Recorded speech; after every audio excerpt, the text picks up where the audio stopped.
24/7 Sports. Hi, Jim. When you look at Sonny Styles, is that a guy that you feel like we have to find a starting role for him? I was listening to Coach Day about this as well. Is he not quite there yet? Or when you look at Sonny, is he a guy where it's like we've got to find a starting role for him? Yeah, I think when you look at the potential best 11 players, for the 2023 defense, I mean, he's a guy that our staff is going to point at and say, we need to find a way to get him in there. He held his own in the semifinal, and I think he's just got all kinds of skills. So, yeah, we got to experiment with him in different places, see what's best for Sonny and our defense. But he's definitely on our mind, and he will be all spring in terms of getting him into a position that's effective, for the defense. Second row right, Bill Landis, Rivals. Jim, I don't believe CJ Hicks played a snap at linebacker last year. I guess when you look back on that, one, are you okay with how that played out? And then two, now, how does he slot into things in 2023? I guess similar to the Sonny question, like, is he a guy you feel like you got to find a role for this year? CJ, great athlete, really good kid, good energy, good team guy. And I think that is worth saying, right? Because when you're 5-star and Mr. Everything, I think it's challenging to come into a top 5 program and not play right away. But he handled it really well. CJ's situation is different because, there's a couple guys coming back. There's a lot of experience there. He plays in a position that's closer to the ball. You know what I mean? So I feel like there's some learning, in terms of all the schemes and all the different fits that you get as a linebacker. If you're up front, you're attacking, you can get in pretty early in your career. And if you're on that back end, you have space and distance and all that to figure it out. So I'm really just looking for improvement from CJ, not putting any pressure on him. I'm really just looking for him to improve this spring. I know he's going to have a great career, but I haven't put any kind of timeline on him yet. You explained the jack position in the past as something that can be maybe a little more simplified, still near the ball, but more simplified sort of existence. Could he potentially do some of that stuff in an effort to give him more? Yeah, I've thought about that. I have thought about that for CJ because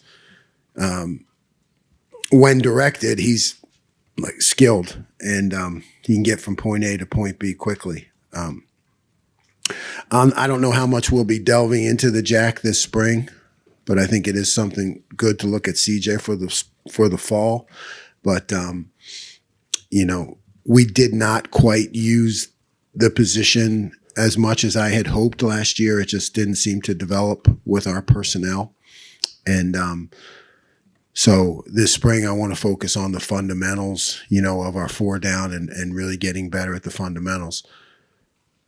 But I see CJ as a candidate and Mitch Melton. And one of the reasons I'm not going to get into it this spring as much is because Mitch, who I thought had a real chance, like he's still coming off that injury and he won't be ready for camp. Go ahead. Sorry about that, Coach. Fourth row right, Cameron T. Robinson, The Athletic. Coach, actually just kind of off that on Mitch Melton. I mean, Ryan Day said he's just doing individual drills a lot this spring. What do you want to see from him as he comes back from the injuries? Yeah, I want to see him back to where he was, right? So we moved him from linebacker to the front when I got here, and then started experimenting with him in the jack position. And he jumped out. He really did, to Coach Johnson, and to me, and things that he did. So I just want to see him back there. I want to see, okay, has he recovered completely? Is he healthy? Second row right, Doug Maurice, Cleveland.com. What does that mean for Jack Sawyer then? Jack will be just, he'll be an end with JT, you know what I mean? And he'll work on all those fundamentals of being an end. I think that's important for Jack. I feel like, he didn't have the improvement or the big jump that he could have last year because he got involved in the Jack stuff and maybe he wasn't as focused as he could have been to make those improvements at D end. So I want to make sure I keep him at D end opposite JT. Over the shoulder, Tony Girdman, Buckeye Huddle. Jim, I want to ask you about the quarterbacks. Devin Brown, Kyle McCord, obviously there's still not much to know about them, but you've seen plenty of them. What, I guess, maybe annoys you about them as a defensive coordinator? What do they do that gives defenses problems, each of them? Devin can run around, Kyle manages the game really well. They both have their strengths and in terms of reading defenses, I know this is going to be a big spring for them, but I don't have that much to say about them, except I think they're both very talented and look forward to see, how it goes this spring. And your pick to start? Over the shoulder. Next question. Patty Murphy, 24/7 Sports. Coach, you guys brought in Davison from Ole Miss, obviously got some experience in the SEC. What did you like about him, and specifically physically, he stands out. What can a corner like that bring that maybe you guys didn't have in that room? Yeah, Davison looked good out there today, picking things up, but really just breaking on the ball. I mean, I liked his length. He has real length and got his hands on a lot of balls, and he was quick to mix it up too. I joke with him all the time. He's got that, Jersey toughness, and he's got experience in the SEC, played a lot of football. I just think he's going to bring a lot of competition to the position. Front row right, Austin Ward, Rivals. Jim, has come out a couple times that Denzel took this offseason pretty seriously. I don't know how much you've noticed of that. We know last year didn't go the way he wanted, certainly physically. What have you noticed from Denzel, either workouts or just day one today? Great. It's a great observation. I think Denzel this off season just stood out, man. I mean, it's just this physical development, the way he competed. We were talking about the yesterday as a defensive staff. I have the defensive staff go through a draft. I'm not giving out any of the results, but I have them go through a draft. And we kind of draft our team to kind of see, what our thoughts are on each player. And you can see where maybe somebody, drafted him high and somebody drafted him low. But Denzel came out great in that. And I think everybody has seen the offseason. And then today, he got his hands on more balls than maybe all last spring and camp together. So he just seems to be on point. Right next door, Tim May, Letterman Row. Yeah, bunch of questions, but I'll just give one. What is it like, though, to see Jihad Carter and Davison Igbinosun come in, in this new modern era to give you an infusion? What does that mean for the defense, I guess? And just what do you think about those kind of things? It is a different age. Times are changing. I mean, I like the fact that we're, the Ohio State. We don't participate in that arena very much. We're not turning over, 22 new guys or something that's going on. We can really be picky about the guys. And, you're talking about two starters at Power 5 programs that now come in with experience. And I think they give us great competition there. That's what we need in the back end. We need competition. We need guys fighting to play. We need guys competing against our offense, getting hands on balls. The next step and evolution of this defense really starts in the back end. We all know last year and how things went, and everywhere I've been, it's kind of taken me time to get the back end up to, having that confidence to compete. And you bring in two guys like that, and it just pushes the other guys see it, and they walk right in, and they're mature. and they're not messing around. They're not a young guy coming in who's kind of feeling these guys aren't messing around, and it pushes everyone. And is it important for those guys to, for one of another term, stir the drink as opposed to rock the boat? You understand what I'm saying? I mean, Yeah, I do. You sense that? Yeah, you want guys who still want to be part of the team, and they're both like that. Yeah, when we interview them, that's exactly what we're interviewing for: maturity, for fit. Can they be a great teammate? And those guys have that. Right next door, Joey Kaufman, Columbus Dispatch. Jim, you mentioned you didn't use the jack position as much maybe you thought you would last year. Can you give some context? I guess, how much did you use it? Was it not as much? What did you kind of go in hoping for, and ultimately kind of how did you feel about that? And Yeah, going in, I thought over the course of the season we could, get it up to a third of the defense or 60-40. By the time I left Oklahoma State, it was almost exclusive. And I knew we wouldn't have that here. We're built more as a 4-down, and our front's pretty darn good. You know what I mean? So you don't want to mess with that too much. But I thought it could get up to be a third, and it just didn't. We weren't as productive out of it. You have to go with what works. So I don't know. Maybe it was 15%. Maybe it was half of what I had hoped it to be. is it still part of your long term? Still part of my long term, absolutely, because I think we could get the best combo player in the country, when we target one. As you're moving down the road, we're Ohio State. We, that's a position that people don't have. We can target the best one and build towards that and work towards it. Third row left, Dan Hope, 11 Warriors. Jim, last year, Tommy and Steele basically played all the reps at linebacker. Do you envision it staying that way this year, or do you envision trying to rotate guys a little more?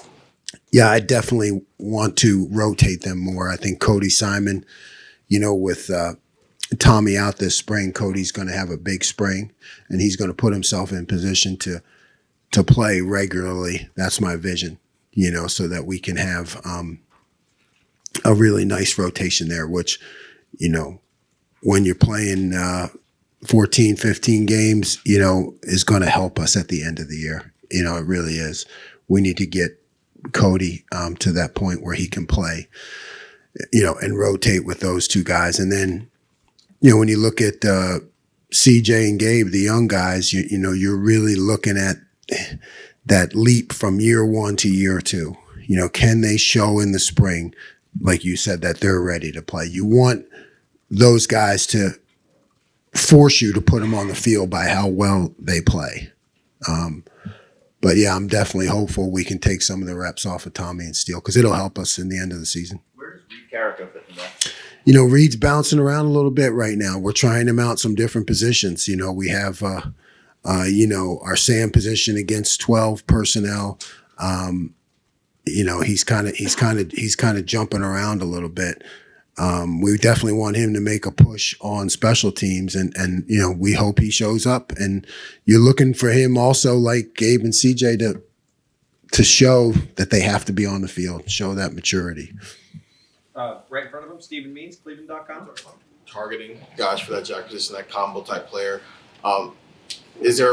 What position is that kid playing in high school right now when you're trying to target? Is he more of a defensive end like Joshua Mickens was? Is he a linebacker? Is there like a style you're looking for when you're actually trying to recruit that position now? No, I think it could, he could be a tailback, like the first one I ever had, who went on to be, the first round draft pick in the history of Western Michigan was Jason Babin. And, he was a tailback in high school. So I think what you're looking for is someone who's just an extremely productive football player, but doesn't fit into, anyone's mold, that guy who's just, the D-line coach says he's not big enough, the linebacker coach says he doesn't read well enough, or the running back coach said, well, he's a really good player, but he's not, one of the top 3 running backs in the country. And I feel like eventually we'll have something to sell in that area. Front row, Bill Rabinowitz, Columbus Dispatch. Yeah, the last time we talked to you was, I think, early February, and you had just started the dissection process, I guess, of kind of what what faltered late in the year. Mm-hmm. Now that you've had that time to do it, kind of give your synopsis of what happened in those last 2 games. You know, boy, you had to bring that up, didn't you? And what you I was feeling so good and positive, right? So you try to look at the things that worked, right? We try to, we do percentages in course of the season and the things that worked.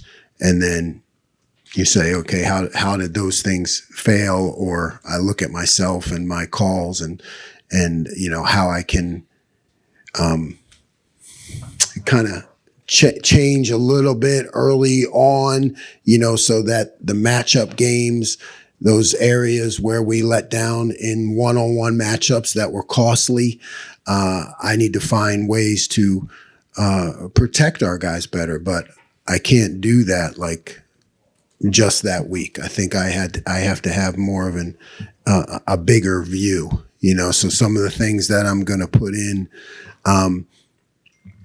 camp, spring, are geared now more to those matchup games, to avoid those situations where, one error is costly to our defense, and then I have to preach the competition against our offense because we got a great offense. I feel like I was last year more into the teaching aspect of it to make sure that we got it, understood it, and but now we understand it. I need to ramp up the accountability for competing in practice, one-on-one in all those spots, because every practice for us is like a matchup game, right? These big matchup games. We need to perform better in practice against our offense, and treat that as our practice for when we get to the matchup games. Coach, thank you very much.